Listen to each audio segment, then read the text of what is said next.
It's Monday, May 2. In the headlines, CXC oral practical exams continue as scheduled. Violence with children a major concern, says a psychologist. Regionally, St. Kitts Labour Party says they're ready for a general election. And in sports, Reggae Girls are through to the CONCACAF Under-17 Women's Championship quarterfinals. This is the news on PBC Jamaica. I am Simone Absalom Gale.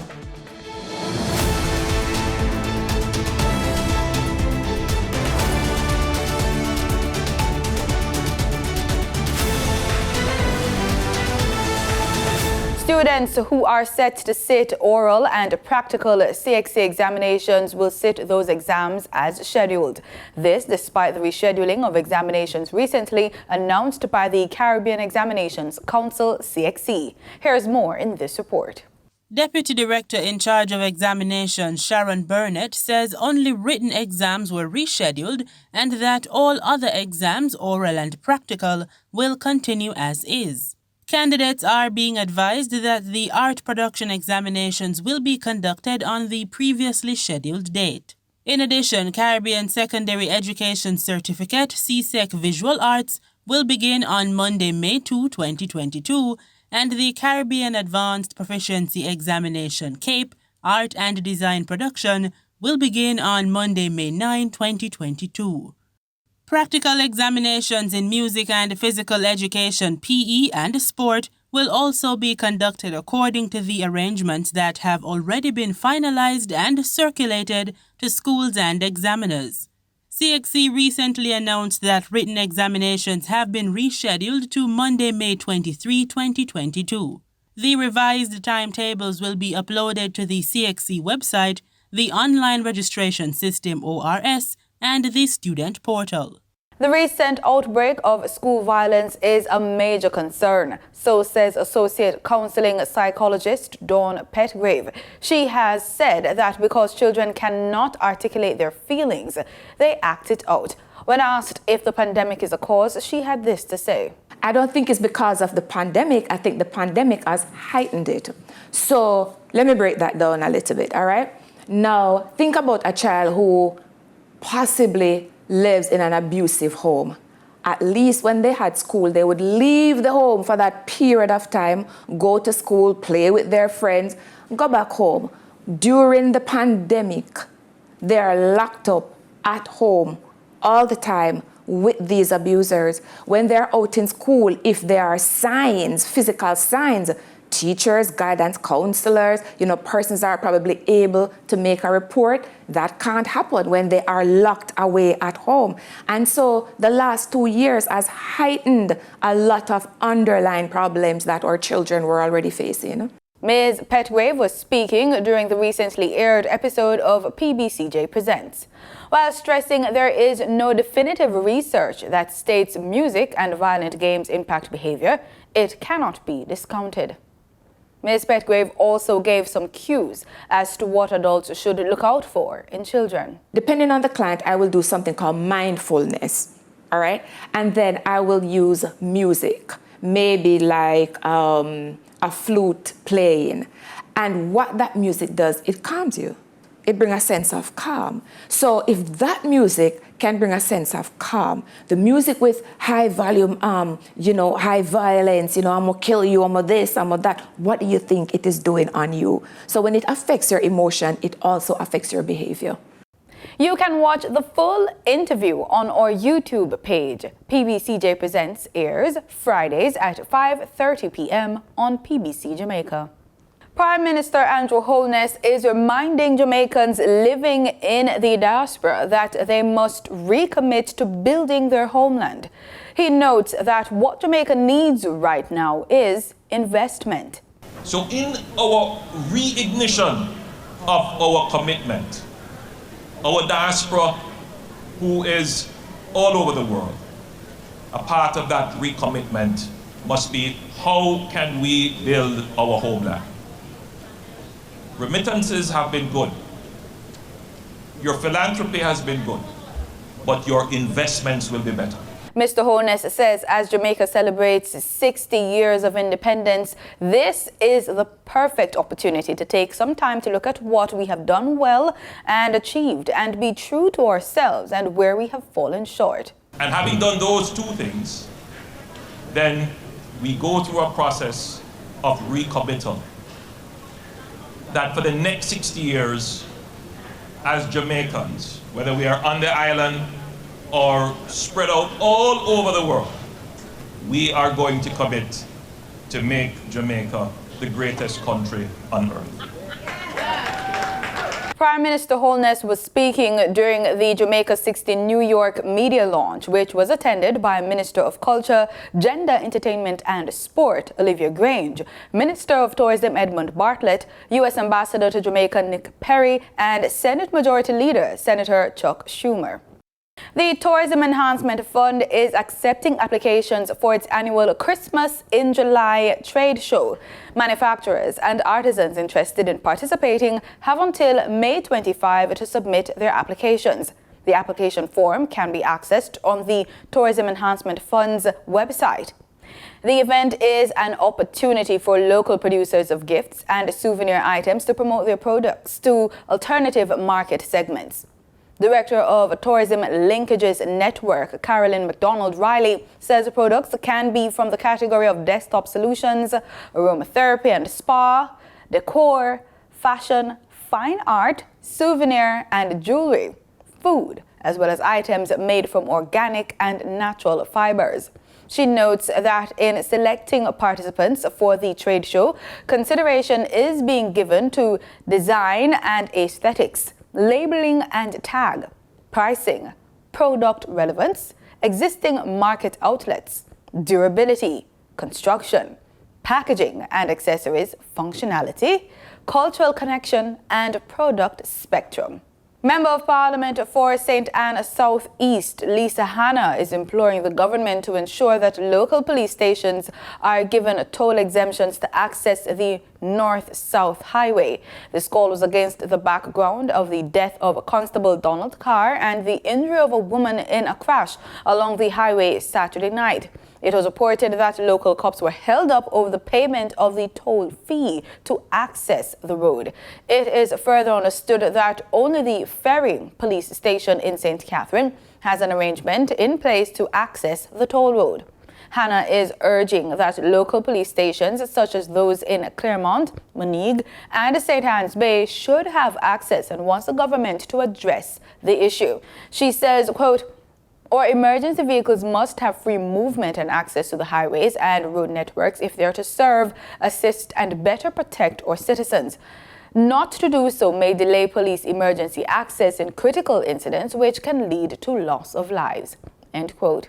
Ms. Hannah expressed sadness at the passing of the policeman and offered condolences to his family and friends and colleagues. As at April 29, 143 persons were killed in crashes this year. Minister of Transport and Mining, Audley Shaw, says efforts continue to implement safe civil aviation infrastructure and systems for all. While making his contribution to the 2022-2023 sectoral debate in the House of Representatives last week, Minister Shaw says work is being done to secure proper equipment to ensure safety. This includes the installation of new Doppler Very High Frequency Omni-Range, DVOR, which is a navigational aid that defines air traffic control routes at the NMIA in the last financial year, and the replacement of the DVOR at Sangster International Airport, which continues in this financial year. Minister Shaw says going forward, the Jamaica Civil Aviation Authority, the JCAA, outlines plans to implement an automatic dependent surveillance broadcast surveillance technology for aircraft location via satellite navigation. Low-level wind shear alert system, ground-based system to detect wind shear and weather phenomena. A new MEVA node, a common contingency telecommunications network, and upgrade of voice communication control system used for the provision of air traffic management services at the Tinson Pen Aerodrome. In addition, Minister Shaw says the authority will further work to implement a backup component of the communication network to help facilitate contingency procedures if air traffic services from the Kingston Air Traffic Control Center are suspended. 5 roads in Westmoreland are currently being repaired by the National Works Agency, the NWA, at a cost of $180 million. These are at varying stages of completion, and they're being done under the agency's Maintenance of Secondary Roads program. Regional Community Relations Officer at the NWA Western Office, Janelle Ricketts, says that work has been completed on a section of the Prospect to Bath Mountain Road in an area known as Locust Tree, while repairs are set to start on the Shrewsbury to Logwood Road today, May 2. The scope of works on the latter roadway, which serves the communities of Roaring River and Whitehorn, includes drainage improvement and reshaping and asphalting of the surface. These are slated for completion within 5 months. Ms. Ricketts further advised that repairs are far advanced on the remaining thoroughfares, Fort William to Welcome, Retrieve to Marchmount, and Farm Pen to George's Plain roads. The Court Administration Division, CAD, is appealing to Jamaicans to play their part in the administration of justice by showing up for jury duty. Court Administration Division has reported low jury turnout, specifically in the parishes of Kingston and St. Andrew, St. James, Clarendon, and St. Catherine, which have resumed jury duty. Jurors are selected from all parishes, and the number selected will vary depending on the number of matters before that circuit. The Jury Duty Act stipulates that any Jamaican living in the country between the ages of 18 and 69 who has a tax registration number, TRN, is registered to vote can be selected to perform jury duty. Director of Client Services, Communications and Information at the CAD, Kadish Fletcher, says while the turnout has been low, the courts have been able to empanel and proceed with matters set for jury trials. The CAD is responsible for issuing summons to persons for jury duty. Summons are issued to the police for distribution to selected citizens who are expected to report to the court specified in the summons on the date stipulated. Professor Lloyd Waller has been appointed the new chairman of the Broadcasting Commission. He is a professor of digital transformation policy and governance in the Department of Government at the University of the West Indies, Mona. He's also the digital lead for the UWI's digital transformation program. Waller was first appointed a commissioner on November 1, 2016, and served in that capacity for the past 5 years. Waller sits on several national, regional, and international committees, boards, and commissions. He is also the executive director of the Global Tourism Resilience and Crisis Management Center. In the business report, we delve into the business of education. Before we give you your usual market update, Danita Rodney reports.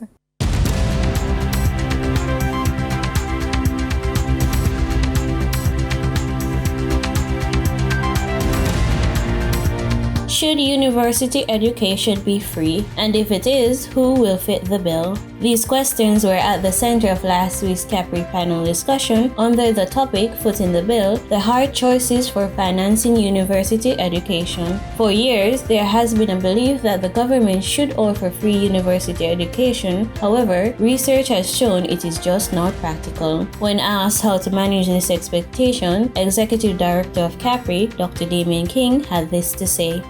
I think it starts by undermining the notion that it is free in the first place. It is costly to provide this product. You know, you need to pay a whole lot of people who have PhDs and have rent to pay and families to feed and are not going to show up for 40 hours a week and do it for free. The facilities have to be maintained. The labs have to be maintained. The electricity bill has to be paid, you know, to the tune of $30 million a month. So the question is not whether it can be free.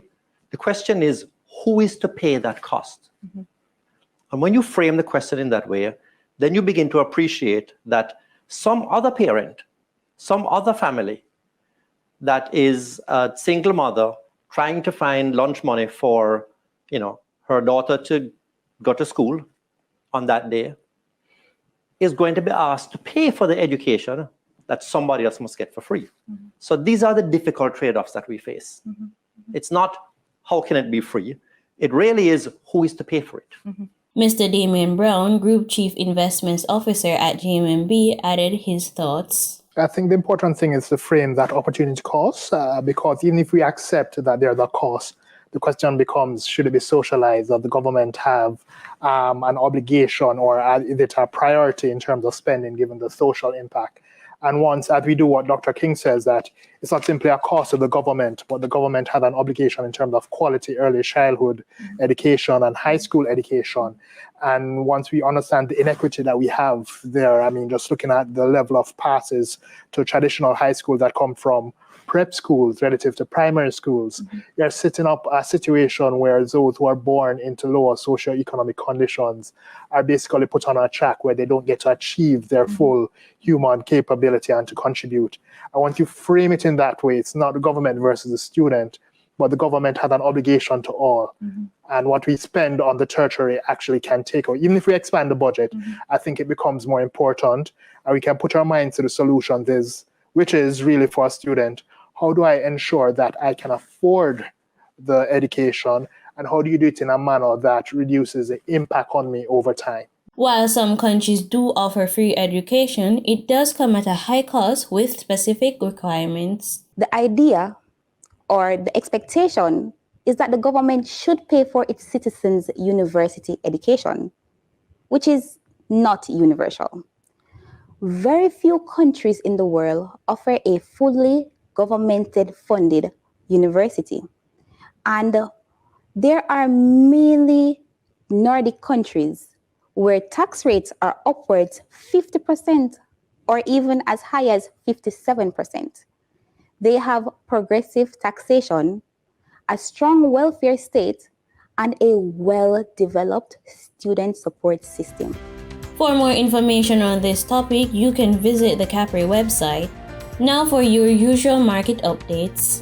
In foreign exchange trading for Friday, April 29, the US dollar sold for an average of $154.85. The Canadian dollar ended trading at $129.58. The pound sterling traded for $196.86, and the euro sold for an average of $166.14. The following reflects the movement of the JSE indices in Friday's trading session. The JSE index advanced by 658 points to close at over 400,000 units. The junior market index advanced by 42 points to close at over 4,000 units. The combined market index advanced by 991 points to close at over 400,000 units. And the All Jamaican Composite Index advanced by 608 points to close at over 400,000 units.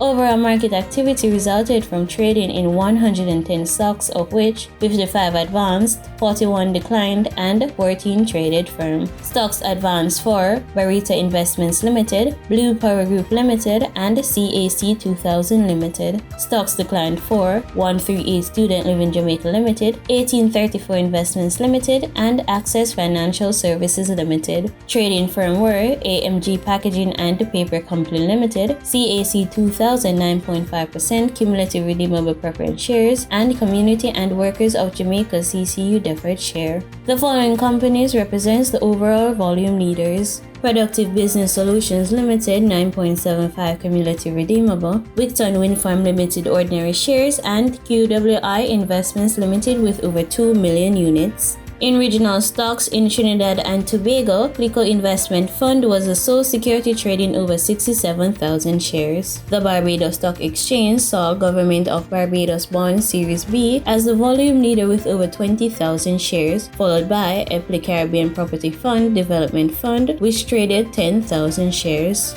China's manufacturing has dropped to its lowest level in more than 2 years. The latest sign, its economy may be in trouble. Al Jazeera has the report. The once bustling commercial centre of Shanghai is quiet and empty, with most of the city's 25 million people forced to stay at home as part of the government's strict zero COVID-19 policy. In the capital, Beijing, authorities have completed 3 rounds of mass testing ahead of the Labor Day holiday. Many say they're tired of the restrictions, which they fear could soon become even tougher. 2 years ago, everyone had a very vigilant attitude towards epidemic prevention. But now, maybe because it's been too long, people want to go out and have fun. You look at a city that used to be crowded and now is empty, and you can't help but wonder how these people managed to survive. I'm suppressing a lot of emotions. The impact of the zero COVID policy is being felt economically too. China's manufacturing has dropped to its lowest level in more than 2 years. Retail sales are down and unemployment is at its highest since May 2020. Analysts say results for this quarter will be worse. The dynamic zero strategy is not sustainable, and we can see many examples in Shanghai. And for a lot of the companies in digital industry, in manufacturing, they're under a lot of pressure to lay off more workers. But right now, China doesn't seem to have a new solution to this problem. Experts warn the economic impact will extend beyond China, with consumers around the world told to expect more inflation and higher prices. Victoria Gatenby, Al Jazeera.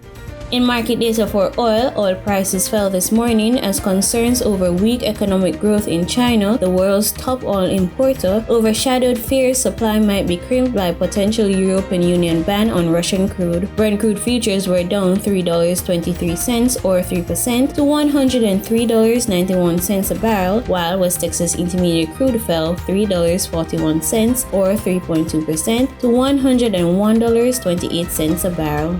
And that was the business report on PBCJ. I am Danita Rodney. In regional news, we start in Barbados. Prime Minister Mia Mottley makes no apologies for increasing taxes in soft drinks and sweetened beverages as she repeats concerns that unhealthy lifestyles of many Barbadians are leading to a prevalence of non-communicable diseases. Barbados Today has more details. Urging Barbadians to do better, Mottley said even though government was playing its part by expanding its range of services to provide better health care, people were still engaging in unhealthy practices that were putting their lives at risk. The Prime Minister's comments came following a tour of the Maria Holder Diabetes Center for the Caribbean in Warrens this morning. And if I doubted the correctness of my action in the budget last month about putting the additional taxes on soft drinks and sweetened beverages, I do not doubt it and I do not apologize for it. Because if you take the picture of that board inside there in the dietitian's office, that shows how much sugar is actually every bottle of sweet drink, a certain size of juice, or even Morbi, then you begin to understand. Nobody's telling you can't use it, but we're telling you that if you use it in moderation and anchor it with exercise. Continuing in Barbados, the Barbados Secondary Teachers Union is calling on the Caribbean Examinations Council to move up the timeline for the release of broad topics for students preparing for CSEC and CAPE exams in the coming weeks. This after the council announced last week some changes to its administration of various exams due to, in large part, the ongoing impact of the COVID-19 pandemic. More from CBC Barbados. Our expectation is that the topics will be released for the latest by Friday of next week. However, we want to also draw to the attention of CXC that unlike 2021, as happened in some subjects and maths comes to mind immediately, the topic should not be a rehash of the entire syllabus, but should properly and effectively reflect the broad areas of the respective syllabi on which the exam questions will be based. This in no way compromises the validity, the reliability, or integrity of the exams, and this process has been followed by various international examination bodies since the beginning of COVID and up to this year by bodies including Cambridge. Come on, CXC, do right by our children. In Trinidad and Tobago, clarity is being sought on who will have the authority to prescribe medical cannabis. More from TTT Live. It does not take place often, but MPs were largely in agreement on the Joint Select Committee's report on cannabis control.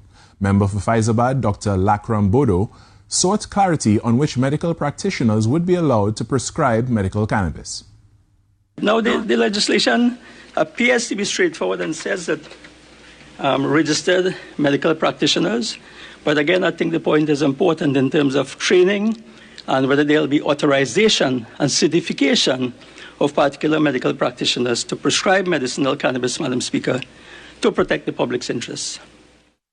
Dr. Bodo also made the distinction between the terms prescribing and recommending. He also stressed the need for more research on the cannabis edibles, which have shown markedly different timelines for effects. Tobago West MP Shamfa Kajo addressed economic aspects that the JSC report might impact. So how do we wage a war against poverty and then allow a war on drugs that criminalizes people or stains your record for possession of small amounts of marijuana, or should we say cannabis? The two just doesn't go hand in hand. In St. Kitts and Nevis, according to the leader of the St. Kitts Labour Party, Dr. Terence Drew, his party candidates are ready for the next general election. Glenn Bart has the report. Speaking at a pre-Labor Day 28th April rally in St. Paul's, Dr. Drew pointed out that the party has already announced a full slate of candidates and the workings of his opponents to catch the party off guard has not worked. Dr. Drew was addressing an audience at a time when a motion of no confidence has been filed against sitting Prime Minister Dr. Timothy Harris of the People's Labour Party. They thought that they would catch us off guard, but they can't catch Labour off guard. They thought they can catch us with our pants down, but they can't work. They can't catch us with our pants down. They thought that we would not be organized. And so they were trying to rush an election, thinking that they would catch Labour off guard, because this is what they calculated. That Labour had gone through a transition November 28, 2021, and that the new leader will not be ready to fight an election within 6 months. But I want to say tonight that the only party that has declared its full slate of candidates here in St. Kitts is the St. Kitts Nevis Labour Party. In sports, Jamaica's Reggae Girls are through to the CONCACAF Under-17 Women's Championship quarterfinals after a 4-0 win over Cuba on Sunday. Speaking after the win, Sunday Amel explained the plans for the team going forward. Just work hard. We've been working hard in training on combinations and chipping the ball over the top. So we just keep listening to coach's instructions. And I think we executed them tonight very well. So, yeah. Who would you say will be the greatest challenge that you'll face moving forward? Definitely USA, but I think with the team we have, we can definitely take them on, as we did with Canada. In other games from Sunday's round of 16, El Salvador dumped St. Kitts and Nevis 10-0. Canada beat Honduras 4-1, while host nation Dominican Republic in their first ever CWU 17 are through to the final 8 after posting a 2-0 win over neighbors Haiti. On Saturday, Costa Rica clipped Nicaragua 1-0 and Puerto Rico beat Panama 2-0. The girls will now go on to play against the United States on Wednesday. Sticking with football, Reggae girl Khadija Shaw doubled her tally for the season on the international scene with 4 goals as Manchester City hammered Brighton 7-2 to climb to 3rd in the FA Women's Super League on Saturday. Shaw struck twice in the first 12 minutes, and although Caroline Weir quickly added a 3rd, Brighton pulled 2 back before half-time. However, Shaw scored twice more in 57 and 61 minutes to take her tally to 8 for the season, before Alex Greenwood and Lauren Hemp scored after the break. The victory was the 11th in a row in all competitions for City, lifting them to 2 points above rivals Manchester United and into the final Champions League qualifying spot with 2 games remaining. And we're off the horse tracks and back to the stables. That's the news on PBCJ. Thank you so much for watching.